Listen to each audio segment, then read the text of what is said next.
오늘 말씀은 또 이제 주님께서 말씀하시는 이 가라지 비유예요. 제자들도 예수님에게 물어보지 않습니까? 오늘 말씀 보니까 36절 말씀에 밭의 가라지의 비유를 우리에게 설명해 주세요. 우리는 이 말씀을 대면할 때 꼭 양분론, 이분법적인 생각으로 누가 가라지고 누가 알곡인가 이런 생각으로 자꾸 말씀을 대면하려고 합니다.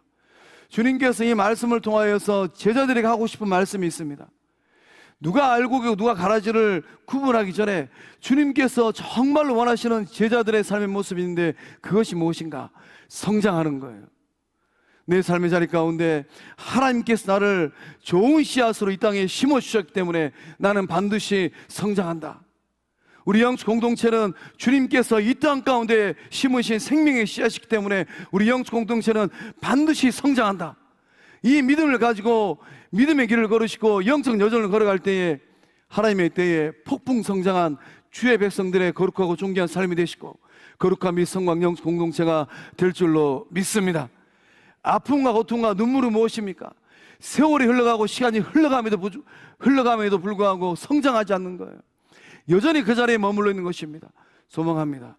예배 자리에 나오고 계시는 성도님들의 삶이 주님 나라 가는 그날까지 머물러 있는 삶이 아니라 주님께서 기대하시는 그것만큼 성장하는 은혜의 삶들 다 되실 줄로 믿습니다. 우리가 이 일상의 삶을 살아가면서 쓰는 용어 가운데 타임라인이라는 말이 있습니다. 타임라인. 이게 시간의 순서대로 그린 지도란 뜻이에요.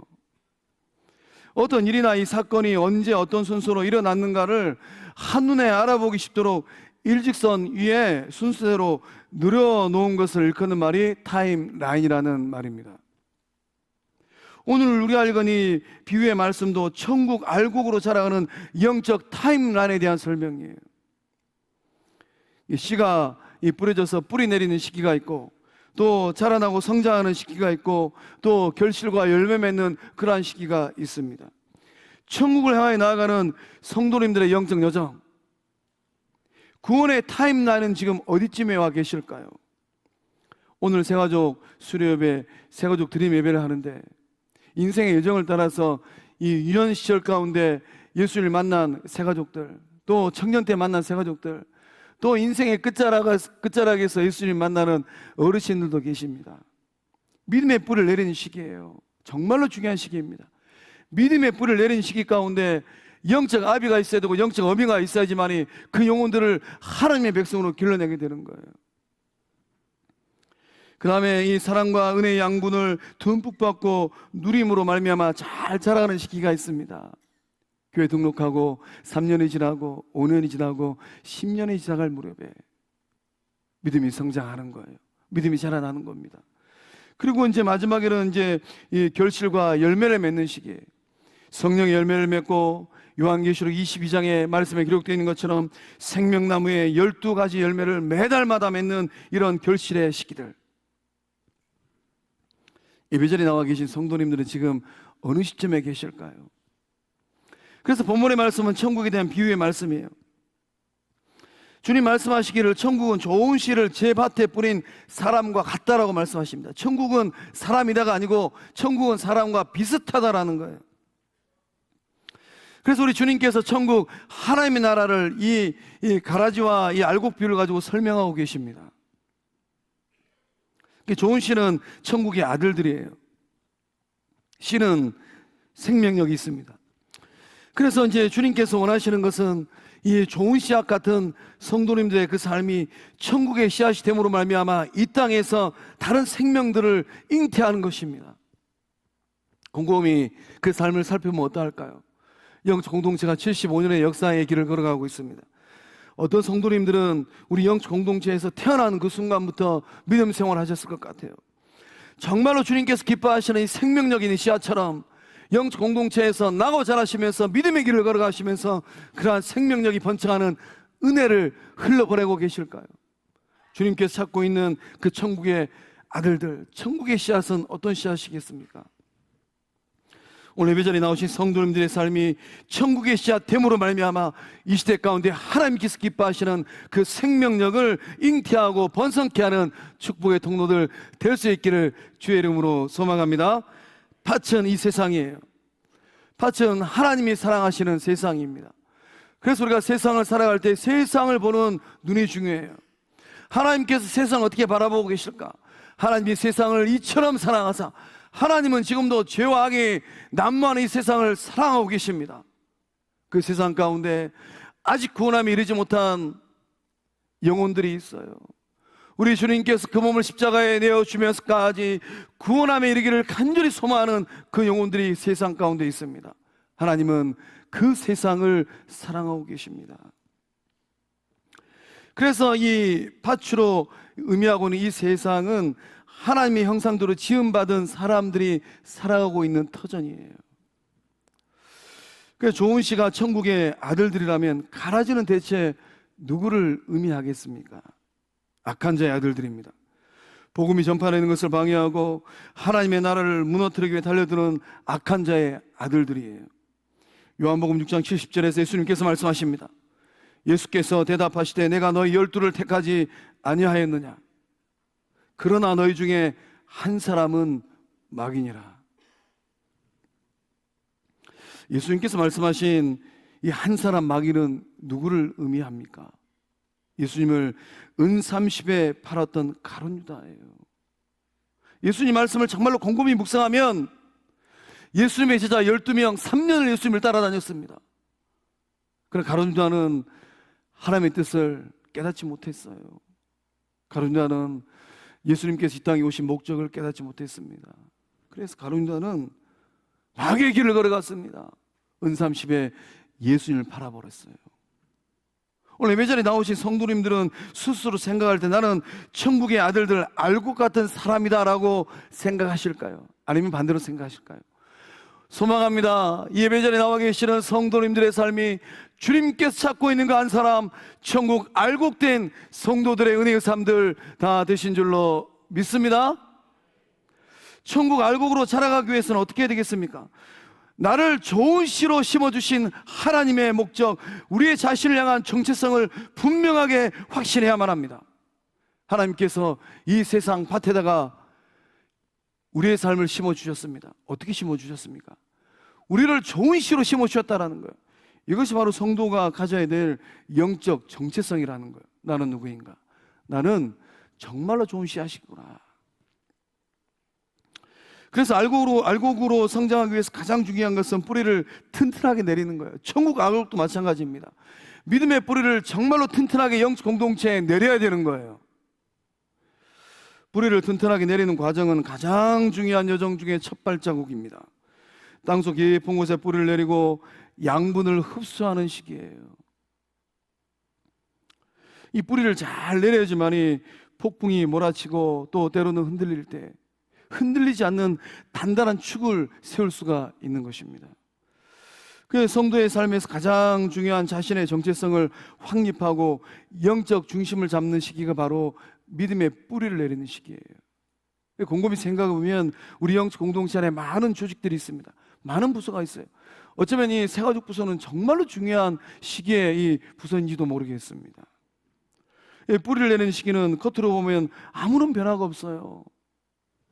그렇지만 가장 치열한 준비가 일어나는 이 투쟁의 시기입니다. 24절에서 25절의 말씀은 뿌리 내리는 과정에 대한 말씀이에요. 주인의 밭에 좋은 씨를 뿌렸습니다. 밤중에 원수가 와서 곡식 가운데 가라지를 뿌리고 가버렸어요. 좋은 씨는 말씀드린 것처럼 천국의 아들들입니다. 천국의 알곡들이에요.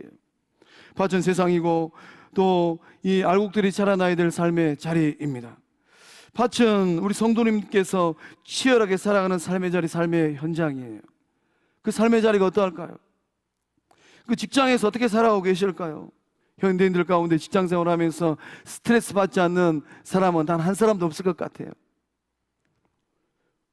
그 직장이 정말로 은혜롭고 평안하고 내일이 기대가 되어지는 그런 직장인가? 직장이 위태위태해가지고 휘청휘청하는 그런 직장인가? 또 가정은 어떠할까요? 가정이 우리의 삶에서 가장 중요한 이 밭이지 않습니까? 가정을 생각하면 부부지간에 부부 사이에 정말 웃음꽃이 피고 많이 가졌던 적게 가졌던 서로가 서로를 사랑하고 또 지지하고 격려하고 안아주고 품어주고 또 부모와 자녀 사이에 정말로 이 세상에서 얻을 수 없는 사랑이 흐르고, 형제 사이에서 우애가 좋아서 밀어주고 또 지지하는 그런 가정과 가족이 되어야 되는데, 그 가정과 가족 가운데 갈등이 있을 때 그 인생의 밭은 어떤 밭이 되겠습니까? 관계도 마찬가지죠. 어떤 사람과 관계를 맺을 때에 어느 누구에게도 얘기하지 못할 그 인생의 고백들이지 않습니까? 입이 참 무겁고 정말로 나를 위해 주는 그 아무개의 얼굴만 봐도 마음이 뻥 뚫립니다. 그 아무개가 내 마음을 잘 헤아려서 내가 힘들고 어려울 때 많지는 않지만은 작은 거 손에 쥐어주고, 이보게 내가 자네를 위해서 기도하고 있네, 힘내시게나. 이런 관계는 정말로 생명력이 넘치는 관계이지 않습니까? 이런 좋은 관계만 있는 게 아니잖아요. 때로는 껄끄럽고 때로는 불편하고, 이런 삶의 자리가 되면 우리의 마음과 우리의 삶이 많이 어지러워요. 하나님께서는 여러분의 이 인생의 밭, 세상에 여러분을 거룩한 목적을 가지고 좋은 씨앗으로 심어 놓으신 줄로 믿습니다. 그 삶의 환경이 어떻다 하더라도 이러한 확신을 가지고 발화를 하시고 또 성장할 때에 주님께서 때 되시면 가장 아름답고 존귀한 생명의 열매를 맺게 하실 줄로 믿습니다. 세상에는 어떠합니까? 세상에는 악한 자들이 뿌린 가라지도 함께 뿌리를 내리고 있다는 거예요. 이것을 잊으면 안 됩니다. 그렇기 때문에 천국의 아들 된 성도가 살아가는 삶의 현장은 그야말로 치열한 영적 전쟁입니다. 세상은 알곡도 가라지도 천국의 아들들도 악한 자의 아들들도 함께 뿌리를 내리면서 치열하게 살아가는 터전이에요. 그래서 이 치열한 이 삶의 현장에서, 영적 전쟁터에서 나는 살아남을 것인가, 아니면 뿌리채 뽑힐 것인가? 이것이 우리의 삶의 고통이고 아픔이고 눈물이지 않을까요? 알곡으로 잘 자라나기 위해서 가장 중요한 것은 하나님께서 나를 어떻게 심으셨는가, 하나님께서 나를 가장 좋은 씨앗으로 이 땅 가운데 심어 놓으셨구나, 이러한 확신을 가지고 세상을 살아갈 때에 자라게 하시는 그 하나님, 흔들리지 않는 복된 사람들이 다 될 줄로 믿습니다. 그래서 이 알곡으로 열매 맺는 비결은 예수 그리스도 안에서 믿음의 뿌리를 내리는 거예요. 예수님을 통하여서 하나님과 생명의 주인 되시고 역사의 주인 되신 하나님과 영적 친밀의 관계를 아주 튼튼하게 뿌리를 내리는 것입니다. 바울은 골로새 교회 성도를 향하여서 이렇게 권면을 합니다. 골로새서 2장 6절과 7절의 말씀을 믿음으로 읽어봅니다.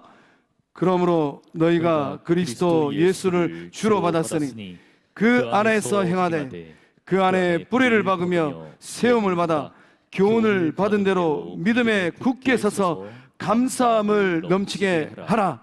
아멘. 바울 사도가 2000년 전에 골로새 교회 성도를 향해서 뭐라고 권면하고 있습니까?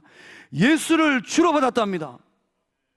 우리가 매주 예배 때마다 사도신경을 고백하지 않습니까? 믿습니다. 크레도스.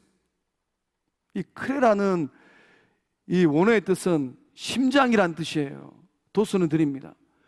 그러니까 예수님을 구주로 만났던 12명의 제자들의 그 신앙 고백을 받은 초대교회 성도들, 교부들이 이 초대교회를 세워가면서 고백하였던 거룩한 사도신경의 신앙 고백, 그 고백의 참된 의미는 무엇입니까? 믿습니다. 그 믿음의 의미는 내 심장을 주께 드리겠다라는 거예요. 그래서 골로새 교회 성도들도 예수를 주로 받았습니다. 예수를 주님이라고 고백하는 것, 그 믿음의 의미가 내 인생 여정 가운데 어떠한 일이 일어난다 하더라도, 로마 시대이잖아요. 예수님을 주로 고백하면 사자밥이 되어주고, 십자가에 거꾸로 매달려 죽고, 톱으로 캐서 죽고, 기름에 튀겨서 죽고, 화형당해서 죽는 것은 시간의 문제예요. 그러한 죽음이 내 앞에 있다 하더라도 저의 심장을 나의 생명 되시는 주님께 드리겠습니다. 이게 바로 성도들의 고백이라는 거예요. 뿌리 내릴 때에 반드시 승리하고 알곡의 열매를 맺는 복된 사람들이 되실 줄로 믿습니다. 또한 천국의 알곡으로 자라가기 위해서는 폭풍 성장해야만 합니다. 조급한 마음을 내려놓고 하나님의 때를 기다리면서 성장하는 거예요. 자라나고 성장하는 과정은 시련과 이 고통의 시간을 견디고 인내하는 시간이에요. 줄기가 올라오고 가지를 뻗으며 비바람과 따가운 햇볕을 몸으로 받아내는 시간들입니다. 그래서 이 자라나고 성장하는 과정을 통하여서 때로는 시행착오를 많이 합니다. 또 때로는 좌충우돌 하기도 합니다. 때로는 외부의 자극을 경험하기도 해요. 그 의지와 상관없이 이런저런 경험을 통하여서 유연함과 단단함을 동시에 키워가게 되는 것이죠. 유연성과 경고성이 있는 삶, 그래서 외유내강의 인격을 형성하게 되는 것입니다. 단순히 몸집을 키우는 이 성장의 과정으로 끝나지 않는다라는 것입니다. 그래서 이제 이 성장과 성숙의 과정을 통하여서 자신만의 색깔을 가지고 또 가치관을 형성하고 판단력을 길러가고 집중력을 또 더해갈 때 이 인생의 삶에서 아름다운 열매를 거두는 그 성장기를 보내게 되는 것이죠. 시간이 지나서 밭에서 싹이 나고 결실할 때가 되었습니다. 알곡도 자라고 가라지도 자랐어요. 마침내 알곡 사이에서 가라지의 정체가 눈에 확연하게 드러났습니다. 주인의 종들이 안달이에요. 당장 주인을 달려가서 청을 합니다. 주인님, 밭에 좋은 씨를 뿌리지 않았습니까? 그런데 가라지는 대체 어디서 생긴 것입니까? 우리가 가서 이 가라지를 뿌리채 뽑기를 원하십니까? 이 종들의 심정이 충분히 이해가 되지 않습니까? 알곡의 양분을 빼앗아 먹었어요. 또 농부의 수고를 헛되게 하는 가라지입니다. 당장이라도 뿌리채 뽑아버리는 것, 이것이 인지상정이지 않겠습니까? 가라지를 뽑을 때 밭이 깨끗하고 정결하게 유지될 것 같아요. 성도가 세상을 살아가면서 세상의 부조리를 맞닥뜨릴 때 느끼는 감정인 것 같습니다. 영적으로 거룩한 부분이 일어나잖아요. 불의한 세력을 당장이라도 제거해버리고 싶은 생각이 간절하잖아요. 역사의 그날 믿음의 선진들은 어떤 생각을 했겠습니까? 이 나라의 민족의 강복을 위하여서 그 목숨을 초계처럼 버렸잖아요. 어떤 생각을 하였을까요? 하나님, 왜 저런 무례한 사람들이 득세를 합니까? 하나님, 왜 당장에 벌하지 않으십니까? 즉시라도 불을 내려서 멸망시키는 것, 하나님, 그게 당연하지 않습니까? 이러한 마음이 당연하지 않을까요? 우리 주님께서 무엇을 말씀하십니까? 함께 자라게 내버려 두라고 말씀하십니다. 우리 29절에서 30절 상반절의 말씀을 함께 읽어보겠습니다. 시작. 주인이 이르되 가만두라. 가라지를 뽑다가 곡식까지 뽑을까 염려하노라. 둘 다 추수 때까지 함께 자라게 두라. 아멘. 예수님 마음, 인자의 마음, 밭 주인의 마음은 어떠합니까? 둘 다 추수 때까지 함께 자라게 두는 거예요. 가라지가 이뻐서일까요? 가라지의 뿌리를 용납해서일까요? 그게 아니잖아요. 알곡이 다치는 것을 염려해서입니다. 가라지는 독보리예요. 독보리는 자라면서 알곡의 뿌리와 모질게 얽혀 있답니다. 농부가 이 독보리인 가라지를 힘주어서 뽑아내면 어떠한 일들이 생길까요? 알곡의 뿌리가 함께 찢겨 나간다고 합니다. 뿌리가 찢겨 나간 알곡이 잘 자랄 수 있겠습니까? 뿌리가 없는 알곡은 말라서 죽는 거예요. 그래서 밭 주인의 마음은 알곡이 다치는 것을 염려해서 내버려 두라는 겁니다. 추수 때까지 자라게 내버려 두라는 거예요. 성도는 하나님의 때를 기다리면서 영적으로 성장하고 성숙해야만 합니다. 성도는 영적으로 자라남과 성장하고 성숙하는 목표가 있어요. 예수 그리스도를 닮아가는 것, 그것이 바로 성장과 성숙의 목표예요. 범사에 예수 그리스도의 십자가를 마음 가운데 품고 인내하면서 성장하고 성숙할 때에 천국 알곡되어지는 은혜의 삶들이 되실 줄로 믿습니다. 천국 알곡으로 자라가기 위해서는 열매 맺음에 또 때가 있어야만 합니다. 마침내 다가올 결실과 추수의 날을 바라보는 눈이 있어야 돼요. 우리 30절과 40절의 말씀을 믿음의 고백으로 함께 읽어보겠습니다. 시작. 추수 때 내가 추수꾼들에게 말하기를 가라지는 먼저 거두어 불사르게 단으로 묶고 곡식은 모아 내 곡간에 넣으라 하리라. 그런즉 가라지를 거두어 불에 사르는 것 같이 세상 끝에도 그러하리라. 아멘.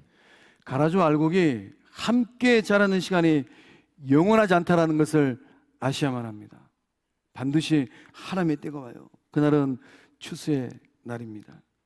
주세 때가 되면 심판과 판결과 분리의 역사가 일어나요. 세상이 끝날 심판의 날에 우리 주님께서 천사를 보냅니다. 모든 불법을 행한 자들을 갈라내십니다. 그리고 뜨거운 풀무불에 던져 넣으십니다. 악한 자의 아들들은 풀무불에서 울며 이를 갈고 있는 거예요.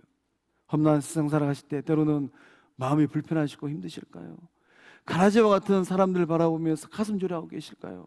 이런 말 저런 말 하지 마시고 딱 한마디만 하세요. 그때 거기서 보자고. 선악간에 판별하시는 하나님께서 정확하게 심판하시는 그 은혜가 주를 사모하는 성도들의 인생 최고의 복이 될 줄로 믿습니다. 끝까지 인내하며 믿음을 지키는 천국에 알곡된 의인들은 어떻게 됩니까? 하나님의 나라, 하늘 아버지의 나라에서 천국에서 해와 같이 빛나게 될 줄로 믿습니다. 이 믿음을 가지실 때에 영광 돌리는 복된 사람들이 다 될 줄로 믿습니다. 우리의 현재의 문제는 무엇일까요? 내 주변에 마음적으로 알고 있는 어떠한 사람이 가라지처럼 느껴질 때 우리는 어떻게 처신해야 되겠습니까? 이게 중요하지 않겠어요? 그 폴 트루니에가 있는데요, 영성가이고 인격의학의 창시자입니다. 의사예요. 폴 트루니에.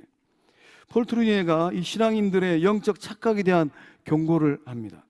돋보기와 거울의 비유를 가지고 경고성 메시지를 던졌어요. 사람들은 세상을 살아가면서 두 가지 도구를 가지고 세상을 살아간다고 해요. 그 두 가지 도구가 무엇인가 하면은 돋보기하고 거울이랍니다. 타인을 바라볼 때 쓰는 도구가 돋보기라고 해요. 돋보기를 가지고 타인의 이 삶에 있는 좋지 않은 모습들을 막 확대하면서 본다는 것이죠.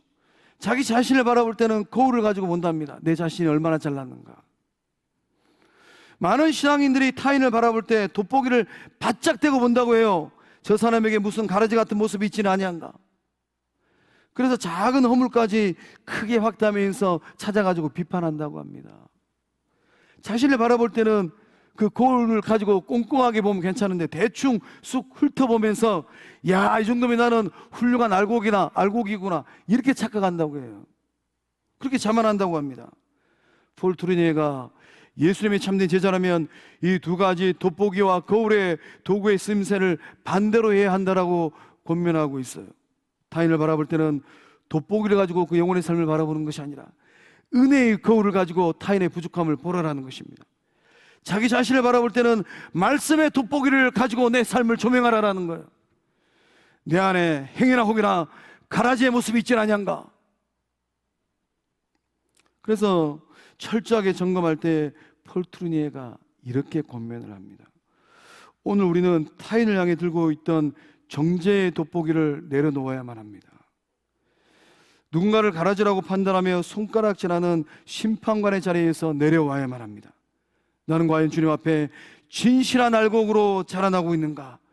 사랑하는 성도의 성도 여러분, 세상은 하나님께서 예수님을 내어주면서까지 사랑하시는 이 세상은 여전히 알곡과 가라지가 공존을 하고 있습니다. 이 세상을 살아갈 때 하나님께서 성도님들을 가장 좋은 씨앗으로 하나님의 밭에 심어주신 줄로 믿습니다. 뿌리를 잘 내리시고 잘 자라나서 하나님의 때에 알곡으로 천국 국간 들어갈 수 있기를 주의 이름으로 축복합니다.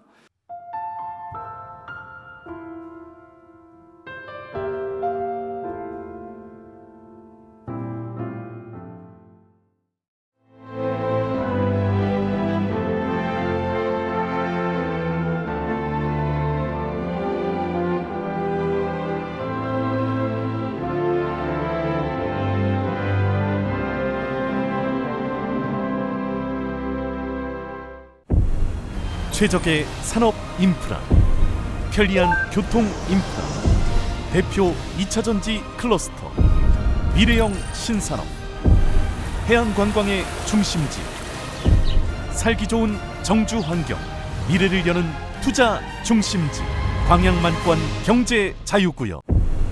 최적의 산업 인프라, 편리한 교통 인프라, 대표 2차전지 클러스터, 미래형 신산업, 해안관광의 중심지, 살기 좋은 정주 환경, 미래를 여는 투자 중심지, 광양만권 경제 자유구역.